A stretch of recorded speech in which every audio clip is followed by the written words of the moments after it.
काल 11 सप्टेंबर रोजी 7:30च्या सुमारास घडली असून राष्ट्रीय महामार्गावर ऑटोसमोर अचानकपणे सांडवळू आल्याची बहुधा तालुक्यातील ही पहिलीच घटना असल्याने घटनेबाबत आश्चर्यासह हळहळ देखील व्यक्त होती आहे।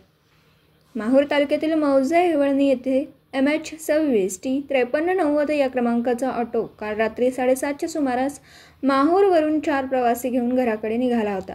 त्यावेळी माहूर ते सारखणी राष्ट्रीय महामार्गावरील मालवाडा घाटाखालकर असलेल्या पेट्रोल पंपात लिंबायत फाट्याच्या दरम्यान ऑटोसमोर अचानक मोकाट सांडवळू आल्याने त्याला ऑटोची जोराची धडक बसली। या धडकेत ऑटोमध्ये बसलेले छत्रपती नागोराव गवळी वय वर्ष 26 राहणार नखेगाव तालुका माहूर याला डोक्याला व छातीला गंभीर मार लागल्याने त्याचा जागीच मृत्यू झाला।